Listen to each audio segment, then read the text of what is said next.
Outside of the start, how we came out, that aside, I think there's a lot to be happy about, with how we played, and really, really happy with our bench and how they performed, especially when we were behind 12-2, and then 18-0, I think it was, bench points in the first half, and thought we competed well on the backboards against a team that was out rebounding their opponent by almost 20 a game, and I think that they're a good team. They're an older team. They got good size, so they were a legitimate opponent. I think that they're gonna have a pretty good season this year in their conference, and so it was good, and especially since I still haven't felt like we're in a flow or in a really good place offensively yet. But our defense has been outstanding. Our pressure and what we've been able to do at that end of the floor.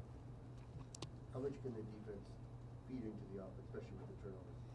Yeah, I mean, it just enables you the ability to really, rattle your opponent, make it difficult for them to run offense even when they don't turn it over or have a live ball turnover. It's you take away 8 to 10 seconds off the shot clock, which forces them to get in offense on a shorter clock, and then I think it energized us. We were able to score in bunches when we got those live ball turnovers. Seems like Jalen House is able to almost frustrate opponents very quickly with his on-ball defense. Now he picks up, what does he bring to the fold in that respect? Yeah, I mean, his plus. I mean, I don't get into this plus minus thing, but it's on our stat sheet. But his it's out of control. It was like 35 or something. So his impact, it was pretty clear. It's I know as not only a coach but as a former player and point guard that it's not fun when someone is that quick with their footwork that could turn you that frequently and make it very difficult to get the ball across half court. And as a guard, you would love for no one to make you feel uncomfortable and get your team into offense. So he's a problem. When the big guy went out with a fourth foul at the 18:30 mark, how did that change your offensive strategy? I just think they were still. It didn't change anything we were doing. I think we're just concentrating on getting better and trying to work on Arizona State. We still knew that they were going to want to throw the ball inside a lot, and we wanted.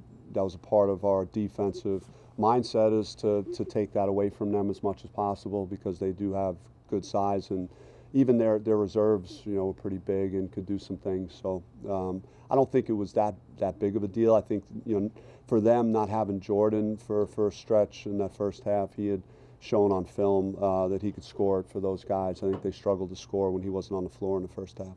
Even if it is late game situations up 30, how valuable is it to just give some of the reserve players some minutes at the end there? I mean, it's always, these guys work extremely hard, especially our walk-ons. At the end of the game, and don't have a scholarship, but they show up every day, great attitude, and do everything they can to help the program. So for those guys to get out on the floor, it's always good. What is the defensive potential for this group? What's your ceiling? I think because of our depth and at multiple positions that we can maintain that type of pressure, and coming up is going to be kind of a litmus test for us to see how it's going to translate. But we were already able to utilize it pretty well against Colorado, and so that's a good sign. And we got to continue to work on it and get better at it. But it was 29 turnovers was a lot to force, no matter who you're playing. I think the speed and how the guards especially cover the court is pretty good, and then Romello and Jalen are pretty good on that back line of the defense, just challenging shots late if we get beat. Bobby, do you see Jalen House do you see the sixth man as kind of his role? I mean, it's early, and that's been a real plus. When he comes in, our team usually gets better, and that's you want to be able to do that through stretches of the game, and his minutes will be pretty good. He's earning, but he got a lot done in 20 minutes. I think I couldn't believe he only played 20, and all the just on both ends of the floor, the impact he had was pretty special for that time frame. How has just what you've seen through 3 games compared to what you kind of expected this team to be like? I thought we had enough veterans and older guys and younger guys that they were pretty talented, that we would maybe be a touch better on offense right now, and that hasn't been exactly. I was hoping that we shot it better. We haven't come close yet, especially from three, to really show, I think, what we can do as time will go on. And I think it could be also an adjustment just for how our style is.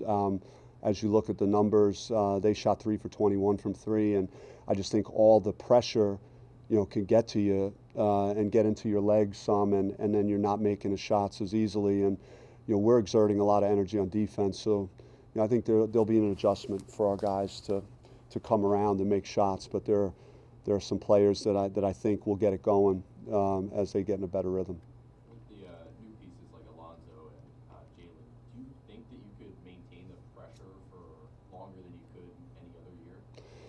Well, I think the depth again and the different interchangeable parts too. We could be small, we could trap, and then we could have different lineups that offer more size that still have good mobility. I think all our wings and our front court guys are not big burly type players. They're more mobile, so it suits our team at just about every position.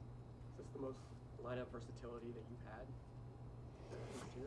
Yeah, I mean, I was kind of, as much as I'm coaching the game and having to do play calls and getting a feel for the rhythm of the game, especially in the second half, I'm trying to make sure I don't forget about Rob Edwards over there. As he comes out, and then all of a sudden, like, because other guys are playing well and you have a lot of options, you got to really manage that well if you're playing that many guys. So that'll be on us to make sure that we're getting the right guys on the floor and getting everybody the minutes they need. The combination of Remy and House, can you just talk a little bit about what you're seeing from that? Yeah, I mean, it's kind of like, again, 2 years ago with the guards that we had, just how much of playmakers both those guys are. And Remy was super efficient tonight, and really just made plays and playing at a good speed, good tempo. And then Jalen is just electric, just everywhere. So those guys are a pretty strong combination. Coach, last night you talked about you wanted to improve on offensive rebounds. I think you guys improved this game from last, but got out-rebounded as a whole. So how would you just evaluate it? I think some of it is, they missed a lot of shots, and when they shoot those percentages, it's inevitable that you might be in an even battle on the backboard. So that probably had something to do with it. I thought overall we stood up pretty well, considering we were small at times again, and so I didn't have a huge issue with our rebounding. I did like our turnovers. That's been like something that I've been surprised that we've turned it over more than I think we should have the last 2 games. So to have it at 7 was right where I hope it would be, or close.